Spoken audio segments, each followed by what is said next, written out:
Ne soyez pas différents, soyez uniques. Bonjour et bienvenue, chers auditeurs, dans ce nouvel épisode de Confidence de dirigeants.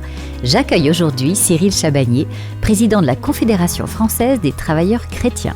Syndicaliste, chef d'entreprise et bâtisseur du dialogue social, à la tête de plus de 150 000 adhérents, il incarne une vision exigeante et profondément humaniste. Économiste de formation, il débute sa carrière dans le champ de la protection sociale avant de s'engager dans le syndicalisme au début des années 2000, avec une volonté claire, agir concrètement, au plus près des réalités et contribuer surtout au bien commun.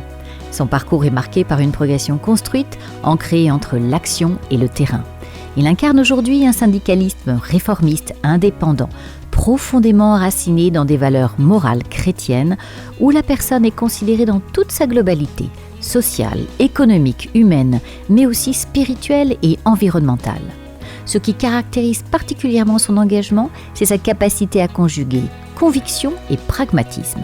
Il défend un dialogue social exigeant, fondé sur l'écoute, mais aussi sur la capacité à décider, à agir et à transformer. À la tête de la CFTC, il porte une ambition claire, faire évoluer le syndicalisme pour qu'il reste utile, concret et en prise avec les transformations du monde du travail. Il s'inscrit également dans une dynamique de modernisation en œuvrant pour une plus grande parité et une féminisation des instances qu'il considère comme des leviers essentiels d'équilibre et de performance collective. Oh, il peut être aujourd'hui très fier d'avoir contribué à rendre la CFTC plus visible et plus médiatique. Dans un monde en pleine mutation démographique, numérique et sociétale, il défend une vision du travail comme source d'émancipation, mais aussi comme un espace à réinventer pour y retrouver du sens, de l'équilibre, de l'audace, de l'optimisme et de la joie. Découvrons ensemble le parcours de Cyril. Bonjour Cyril, soyez le bienvenu. Bonjour. Cyril, pouvez-vous nous raconter les moments clés de votre parcours depuis vos études jusqu'à votre engagement syndical, s'il vous plaît ? J'ai fait des études en économie, parce que j'étais un passionné d'économie, et au départ d'ailleurs je voulais être professeur d'économie. Et puis lors de mon parcours scolaire, donc, je suis allé jusqu'à une maîtrise d'économie, j'ai passé un DEA en économie industrielle et en ressources humaines, un DESS en statistique, en enquête sociale, et donc au bout d'un moment j'ai renoncé à l'enseignement et je me suis dirigé dans une autre passion qui était tout ce qui est enquête, statistique, sondage. De là je suis rentré à la Caisse nationale des allocations familiales pour diriger tout un service de statistiques relatives aux données sociales. Étant à la Caisse nationale des allocations familiales, j'ai évidemment commencé à m'intéresser au syndicalisme. Alors c'était pas forcément au départ m'intéresser au syndicalisme, c'était plutôt être celui qui pose toujours les questions à sa hiérarchie, dont ses collègues viennent voir en disant « toi t'es pas timide, tu t'exprimes plutôt pas trop mal, donc si tu pouvais passer les messages à notre place, parce que nous on est un peu réservés ». Et donc en fait j'ai commencé presque à faire du syndicalisme sans le savoir et sans forcément le désirer plus que ça au début. Et à force d'intervenir, à force de m'occuper de mes collègues, au bout d'un moment on m'a dit « mais tu le fais un peu… alors en plaisantant, je veux dire en amateur, pourquoi tu le ferais pas de manière plus officielle en te présentant aux élections, en devenant délégué du personnel, en t'occupant du CSE, en devenant délégué syndical ?» Et j'ai dit banco, je vais faire ça. Donc de là, je me suis présenté aux élections dans mon entreprise, j'ai été élu, je suis devenu délégué syndical, j'ai fait un bon score aux élections, donc j'ai été repéré par ma fédération de rattachement, et c'était la fédération de la protection sociale et de l'emploi. Et puis, ils m'ont fait venir à la fédération, on a discuté ensemble, ils m'ont dit c'est intéressant ce que tu fais au niveau de l'entreprise, est-ce que tu ne veux pas t'engager au niveau de la région, au niveau de la fédération professionnelle? Et comme ça, j'ai gravi au fur et à mesure les différents échelons, jusqu'à devenir président de la Fédération Protection Sociale et Emploi en 2016. Il y a 14 fédérations professionnelles à la CFTC. Et puis, quand le président confédéral est parti en 2019, je faisais partie des dirigeants de la CFTC, ce qu'on appelle le Conseil confédéral, qui est 50 personnes, qui est l'instance politique, et l'ex-président du coup de la Confédération, avec certains collègues présidents d'autres fédérations professionnelles, ont pensé à moi pour devenir président confédéral, c'est qui était un grand honneur et sur lequel J'avais jamais imaginé pouvoir être président confédéral. Autant quand je me suis engagé et que j'ai commencé à m'intéresser à la Fédération Protection Sociale, je crois que j'ai eu assez rapidement l'ambition peut-être un jour d'en prendre la tête parce que ça me passionnait, mais ça devait s'arrêter là et pas du tout avoir une responsabilité interprofessionnelle. Mais on est venu me chercher, j'ai été encouragé, suivi par ma famille et donc j'ai accepté de postuler et de me présenter à cette élection et j'ai été élu et l'aventure a commencé en 2019 et se poursuit encore aujourd'hui. Voilà. Quelles sont fondamentalement les valeurs qui vous animent ? Par quoi êtes-vous porté ? Alors d'abord porté par les valeurs qui animent ma propre organisation syndicale, des valeurs sociales chrétiennes qui sont, pour faire très vite et très simple, des valeurs humanistes, des valeurs de respect de dignité de la personne, des valeurs réformistes, donc constructives, de dialogue, toujours en pensant qu'on avance mieux et on avance plus loin quand on est dans le compromis, dans le dialogue, dans le respect, et que la lutte doit toujours être la dernière étape et jamais la première. Et puis l'envie d'aider les autres, parce que qu'est-ce qu'il y a comme plus belle reconnaissance que à la fois, évidemment, avoir une réussite personnelle, mais pouvoir aider des personnes à changer de métier, à progresser, à être reconnus, à les accompagner, à les aider aussi bien professionnellement que parfois personnellement, parce que le syndicalisme, c'est parfois aussi être là pour aider sur des situations personnelles compliquées. On en tire une satisfaction pour moi qui est grande. Je crois que j'ai toujours préféré presque aider les autres à m'aider moi-même, donc le syndicalisme était une évidence.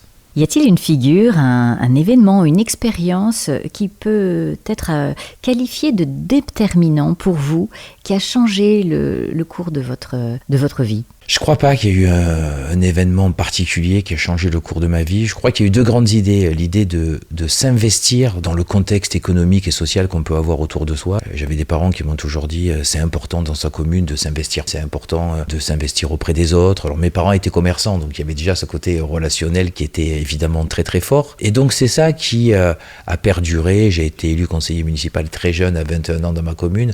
Toujours cette envie d'être acteur de la vie et de la société et acteur aussi de ma propre vie. Et ça, je pense que c'est important. Je crois qu'en fait, c'est l'engagement, qu'il soit associatif, politique, syndical, ou parfois simplement auprès des autres, voilà. Mais c'est ce côté engagement qui a toujours été très important pour moi. Et je pense que cette valeur, c'est une valeur qu'on m'a inculquée, voilà, tout simplement.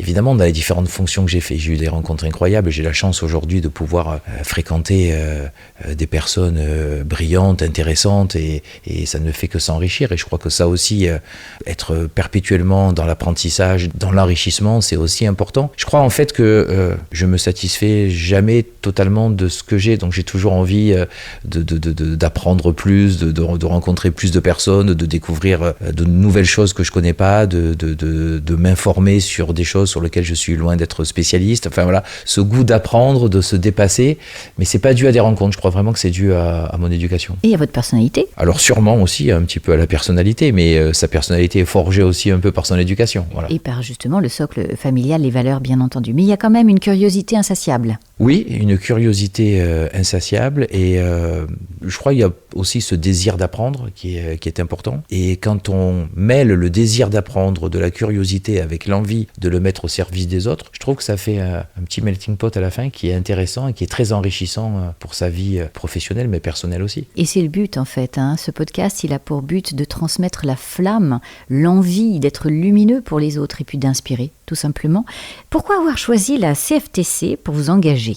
Et qu'est-ce qui vous a séduit dans son identité, dans son projet ? Alors d'abord, quand j'ai voulu m'engager dans le syndicalisme, évidemment, je me suis un petit peu renseigné. Déjà, j'ai commencé ce podcast en vous disant que j'aimais le dialogue et le compromis. Donc assez naturellement, mon regard s'est tourné vers des syndicats que l'on dit plutôt réformistes par rapport à d'autres qui sont considérés comme plus contestataires. Donc déjà, ça a évacué, on va dire, 50% des syndicats qui ne correspondaient pas à ma façon de concevoir ou de faire du syndicalisme. Ensuite, quand j'ai évacué les contestataires et donc j'ai regardé un petit peu les réformistes, la CFTC était la seule organisation syndicale qui avait des valeurs fortes et ancrées dans le dur, directement écrites dans les statuts. J'ai parlé tout à l'heure de ces valeurs sociales chrétiennes qui sont des valeurs importantes pour moi et qui, je crois, définissent à la fois une personnalité mais aussi une façon d'agir. Et puis, j'avais des amis qui étaient à la CFTC et qui m'en parlaient en bien. Tout à l'heure, je vous ai dit que j'ai été très jeune élu conseiller municipal dans ma commune commune, mon ami qui était premier adjoint de cette commune était à la CFTC et en plus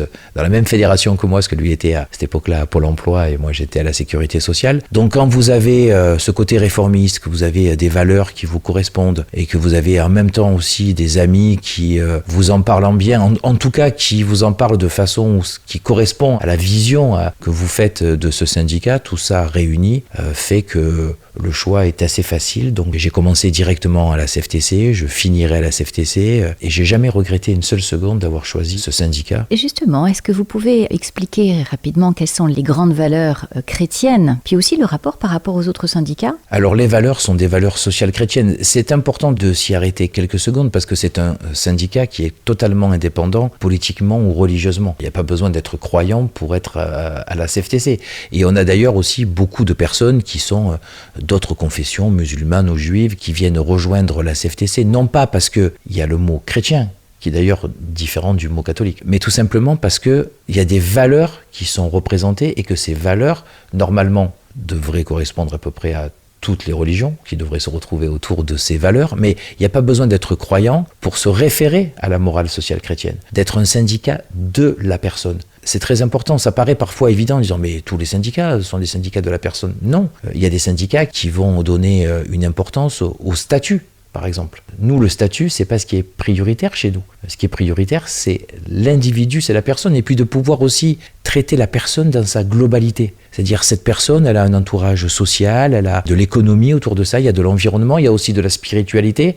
Et donc l'important, c'est de prendre la personne, excusez-moi de le dire comme ça, mais dans sa globalité, qu'elle soit sociale, économique, environnementale, spirituelle, mais qui ont un point commun, qui disent on partage les mêmes valeurs. Et ça donne je crois, un syndicat extrêmement riche, d'avoir quelque chose de très fort qui nous relie et en même temps d'avoir une diversité de pensées, mais qui se retrouve autour de valeurs très fortes. Ça fait très très plaisir d'entendre ce mot spiritualité aussi dans ce monde économique, parce que c'est un peu particulier en France par rapport à d'autres pays où on n'affiche pas forcément ces valeurs chrétiennes. Oui, alors en France, on a toujours un peu de mal avec ces valeurs. C'est beaucoup plus simple dans des pays voisins à la France. Le syndicat chrétien en Belgique est la première organisation syndicale. En Allemagne, les valeurs chrétiennes sont mises en avant. Vous pouvez regarder les partis politiques, ils n'ont pas de problème pour s'appeler les démocrates chrétiens à droite. Parfois même, certains partis de gauche s'appellent les sociaux-chrétiens. Parce que le mot chrétien, encore une fois, se réfère à des valeurs qui, je pense, sont assez universelles et devrait réunir beaucoup de personnes et se réfère pas uniquement à une croyance. Mais on a toujours un peu, sous prétexte parfois aussi de laïcité, on confond les choses. Et là où nos voisins européens sont très à l'aise avec cette terminologie de morale sociale chrétienne, en France on a un peu de pudeur avec ça et c'est bien dommage parce que avoir un peu des valeurs, y compris dans le syndicalisme, y compris peut-être en politique, c'est loin d'être négligeable et donc pour nous c'est une chance, une force et pas une difficulté. Je le redis, ça fait vraiment du bien de l'entendre et de pouvoir oser. Alors j'ai pas répondu à votre deuxième question d'ailleurs qui était un peu les relations avec les autres organisations syndicales.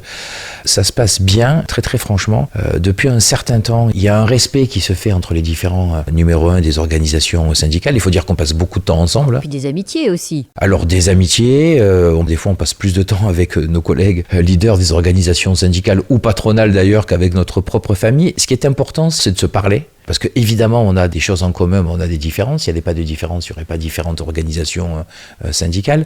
Mais ce qui est important, c'est d'avoir le respect entre nous. Et ça n'a pas toujours été le cas dans le passé.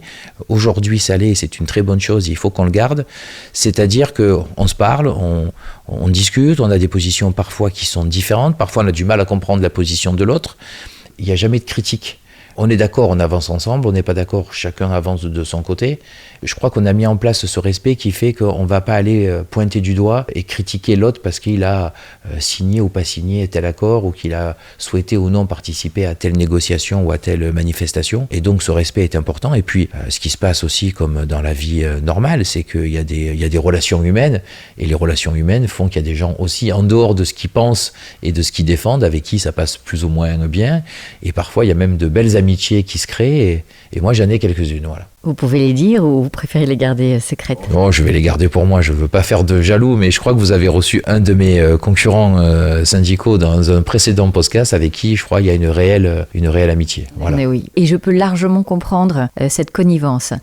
Comment définissez-vous aujourd'hui la valeur travail? Quel message souhaiteriez-vous transmettre aux jeunes, et aux moins jeunes d'ailleurs, à tout le monde? Dire qu'il faut absolument que la valeur travail redevienne une valeur essentielle dans notre pays, mais pour dire que le travail doit être source d'émancipation. Et c'est ça parfois qu'on a perdu. Le travail, évidemment, on le fait pour avoir son salaire et permettre d'avoir sa vie et de vivre. Mais le travail aussi, ça doit permettre de faire de belles rencontres, de pouvoir progresser, de se créer un réseau, un tissu social. Et tout ça, on est en train un petit peu de le perdre. Mais on le perd aussi parce que le travail a changé, parce qu'on ne retrouve pas les besoins essentiels qu'on devrait avoir dans le travail. Quand vous avez un travail aujourd'hui qui ne paie pas forcément suffisamment pour vivre, quand vous avez un travail qui vous laisse au SMIC pendant 17 ou 20 ans, les personnes qui sont au SMIC aujourd'hui, la moyenne c'est 14 ans pour lequel on reste à ce salaire-là, dans lequel il n'y a plus d'ascenseur social, dans lequel on ne progresse plus, dans lequel parfois dans l'entreprise il n'y a pas une vision, il n'y a pas une gestion des compétences, il n'y a pas l'envie de vous faire évoluer, progresser, et que donc le travail devient juste l'échange pour remplir le frigo et pas plus, et qu'il n'y a plus de plaisir parce qu'il n'y a plus d'évolution possible, ça il faut le changer. Après il ne faut pas s'étonner aussi que les personnes ne soient plus motivées, que le travail soit fait à minima parfois juste pour avoir son salaire et encore une fois remplir son frigo. Donc ça c'est la première chose, il faut retrouver cette émancipation. Moi j'ai toujours considéré que le matin on doit arriver au travail avec le sourire, mais encore faut-il que son travail donne le sourire. Puis il y a une deuxième chose, c'est que le travail a complètement évolué. Il faut qu'on reparle d'organisation du travail qui parfois n'a plus rien à voir, et dans certaines entreprises, on a des organisations qui sont des organisations complètement passées et on n'a pas fait ce travail-là dans le dialogue social avec les partenaires sociaux, de se poser quelques instants et de dire quelle est l'organisation du travail qui serait la plus efficiente aujourd'hui, à la fois pour l'entreprise mais aussi pour l'épanouissement des salariés.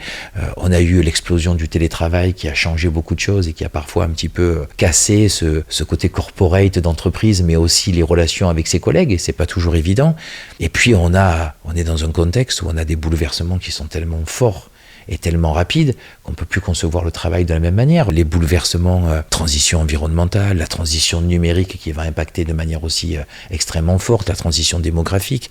Donc tout ça, ça doit être anticipé, prévu, travailler dans le dialogue social. Et la plupart du temps, on n'a soit aucune anticipation dans ce pays, aucune vision, et donc on gère au jour le jour.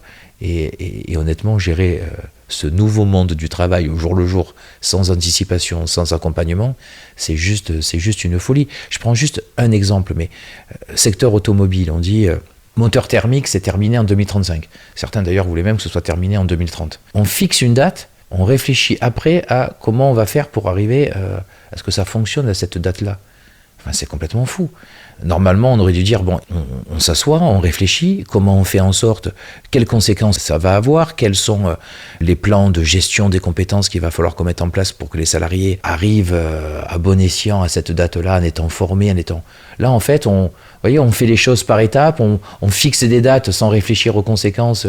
On a toujours dit à la CFTC qu'on doit avoir un temps environnemental, un temps numérique qui doit être adapté au temps social. On doit essayer de faire avancer ces deux temps quasiment en même temps, si j'osais faire ce jeu de mots. Et en fait, c'est pas fait comme ça.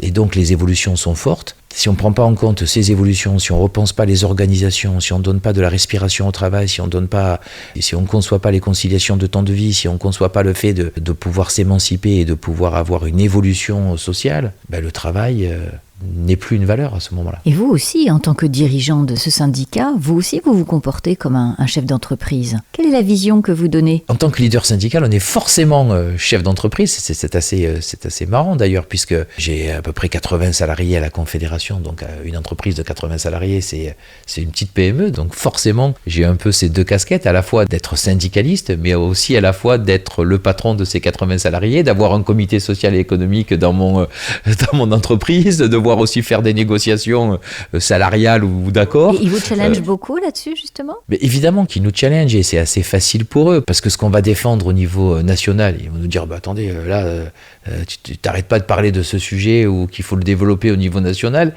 et chez nous, comment ça se passe. Alors en plus, c'est pas toujours évident parce que on n'est quand même pas une entreprise comme les autres. On ressemble plus à une association qu'à une entreprise. On n'est pas là pour faire des bénéfices. On vit sur nos cotisations et sur des subventions. Donc moi, je peux pas vous dire l'année prochaine, mes bénéfices ils vont doubler parce que j'ai bien vendu tel produit. Je vends rien. Donc c'est simplement les cotisations et encore une fois les subventions.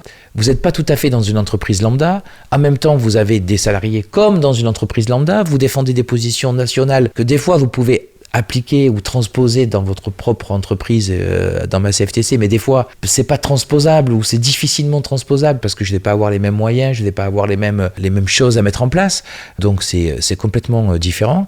Et la chose sur laquelle j'essaye de m'impliquer et d'être vraiment clair, c'est justement de dire à mes salariés, voilà la stratégie qu'on a, voilà la vision qu'on a pour la CFTC, voilà vers quoi on va, à la fois sur nos convictions politiques au sens noble du terme, c'est-à-dire sur les points et les réformes que l'on va défendre ou que l'on va combattre, mais aussi sur comment je veux transformer la CFTC, vers quoi je veux amener notre syndicat.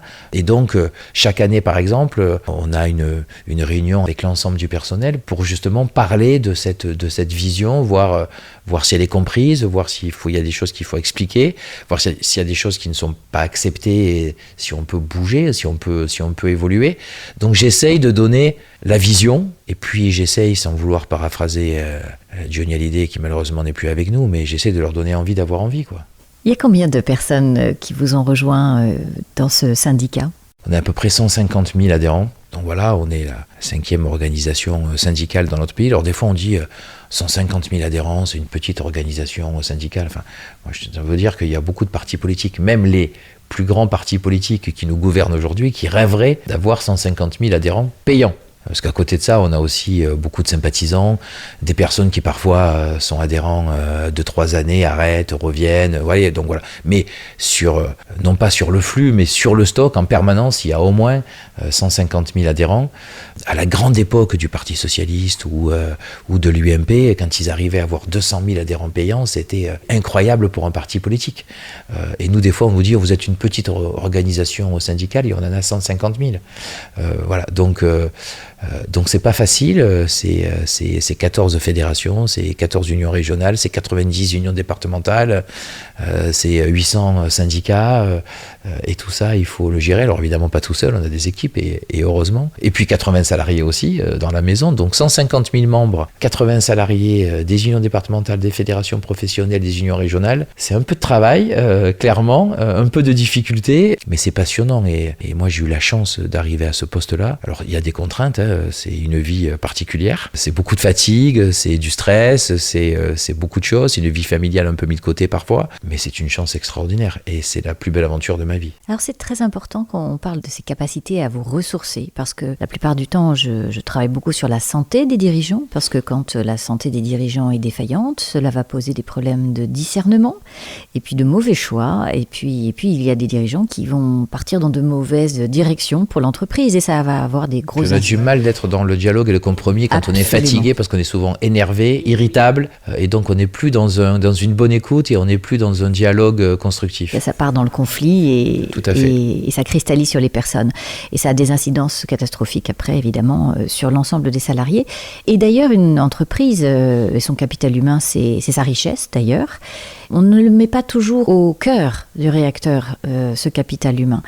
Et c'est pareil, on doit en prendre soin, sa santé. Mais alors, donc ça commence par l'exemplarité du dirigeant. Comment vous faites pour vous ressourcer ? D'abord, j'ai la chance de ne pas être parisien, donc j'habite dans le sud de la France, donc j'essaie au maximum, autant que possible, le week-end de retourner d'abord dans ma région pour voir ma famille déjà et profiter de ma famille, c'est la première chose qui me ressource, et puis retrouver honnêtement le soleil, les cigales, les oliviers et la lavande, ça ressource aussi énormément. Et puis la deuxième chose, j'essaie par d'autres activités de me vider la tête. Alors j'ai la chance d'avoir par exemple des champs d'oliviers, donc vous voyez là en ce moment les week-ends, je passe mes week-ends dans les champs à ramasser mes olives et à faire ma propre huile.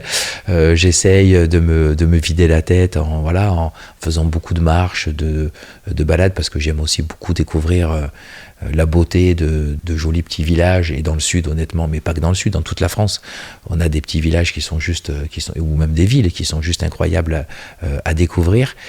L'autre grand bonheur, mais depuis que je suis tout petit, parce que j'adore ça, c'est c'est vraiment les voyages. Et ma vie, c'est les voyages quand je suis pas au travail. Voilà, c'est quelque chose qui me passionne, d'aller découvrir d'autres paysages, d'autres cultures, d'autres personnes, aller dans des pays où les gens ne parlent pas ma langue, où parfois ils parlent un anglais qui est aussi compliqué, où il faut faire beaucoup d'efforts pour se comprendre, mais la ressource, c'est la famille chez moi, c'est mes oliviers, et c'est quand je le peux, mais honnêtement, avec cette fonction, je le peux pas souvent, j'essaye au moins de le faire une fois par an, de partir et d'aller découvrir un pays, une culture, voilà.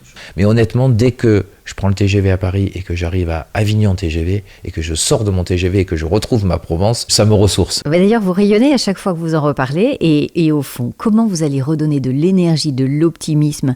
Quel est le rôle du syndicat justement ou des dirigeants qu'ils peuvent jouer pour remettre du souffle? On a tant besoin de ça. On a besoin d'avoir un état d'esprit tellement plus léger face à tout ce qui se joue aujourd'hui. Si on avait la recette miracle pour redonner du souffle et de l'espoir, on l'aurait appliquée depuis longtemps. Mais je crois que ce qui est important, c'est d'abord montrer qu'on est utile, qu'il y a beaucoup de choses qui parfois sont mal connues, mais les organisations syndicales gèrent les retraites complémentaires, gèrent les prestations sociales. Nous sommes administrateurs à la fois aux allocations familiales, à la sécurité sociale pour la branche maladie. On gère aujourd'hui l'UNEDIC et donc France Travail avec le chômage. Enfin, on gère beaucoup de choses qui sont d'ailleurs plutôt bien gérées avec beaucoup d'endroits où il y a des excédents contrairement au budget de l'État. Et puis ce qui est important aussi, je crois, c'est montrer qu'on est dans le dialogue, qu'on est dans la discussion, qu'on est là pour faire avancer des idées, qu'on est là pour discuter, pour apporter notre expérience, apporter le retour de nos salariés. Parfois, les décisions qui sont prises par des personnes qui connaissent pas beaucoup le monde du travail ou pas beaucoup l'entreprise.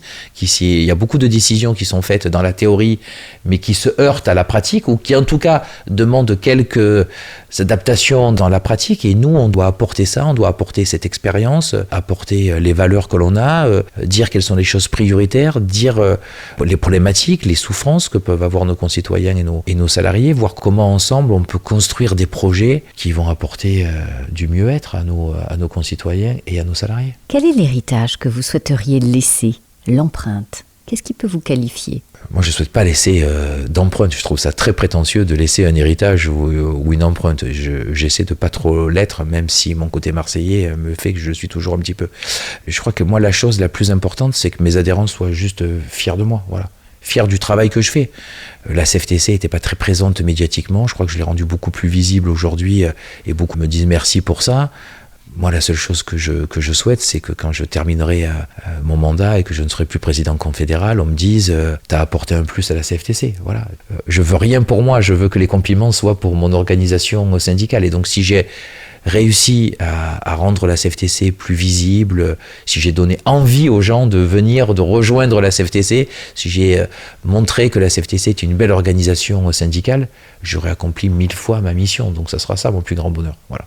Et puis, qu'est-ce que vous pouvez dire à tous ceux qui n'ont pas encore adhéré? Leur dire que c'est une grave erreur de ne pas avoir adhéré et qu'il faut rapidement nous rejoindre parce qu'encore une fois, je crois que la CFTC, d'abord, c'est une grande famille et ça, c'est important. Qu'on est là on n'est pas là pour juger, on est là pour s'entraider, qu'on a des valeurs fortes, qu'on accepte des gens qui ont des idées différentes, qui pensent différemment. C'est pas parce qu'on pense différemment qu'on ne peut pas se retrouver à travers un projet, que justement, il faut avoir ces différentes visions, que le syndicalisme, c'est utile. Souvent, vous savez, on conçoit le syndicalisme comme simplement une assurance en cas de problème, c'est-à-dire j'ai un problème, donc j'aurai besoin d'une organisation syndicale. Si j'ai pas de problème, pourquoi j'aurais besoin d'aller voir une organisation ?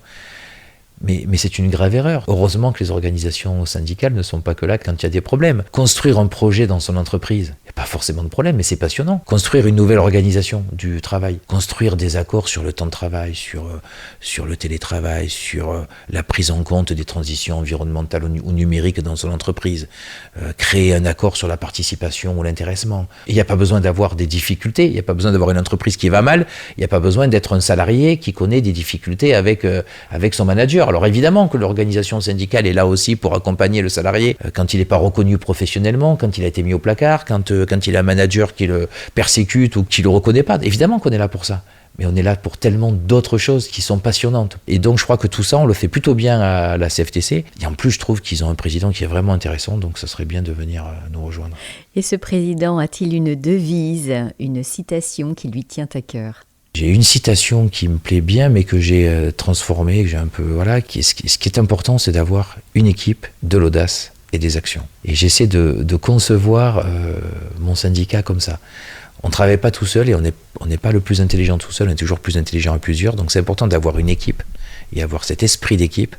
Je crois que c'est important d'avoir un peu de l'audace et avoir un peu de culot. Peut-être que mon côté marseillais m'aide un peu sur ça.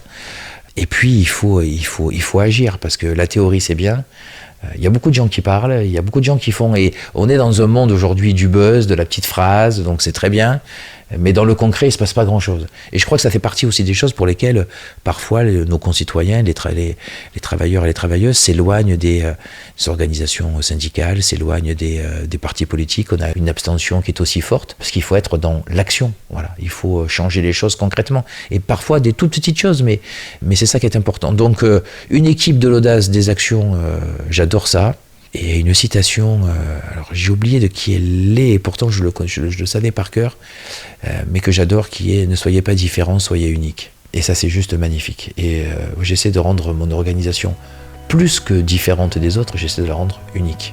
Cyril, je vous remercie sincèrement pour ce témoignage. À travers votre parcours et votre engagement, vous nous rappelez combien le leadership aujourd'hui ne se limite pas à décider, mais consiste à rassembler, à écouter et à créer toutes les conditions d'une intelligence collective. Vous portez également une conviction forte, celle que le travail doit rester une source d'émancipation, à condition de savoir le faire évoluer, de lui redonner du sens, de l'équilibre. Dans un monde en transformation, votre approche nous invite à faire preuve d'audace, à passer à l'action et à toujours garder en ligne de mire le bien commun.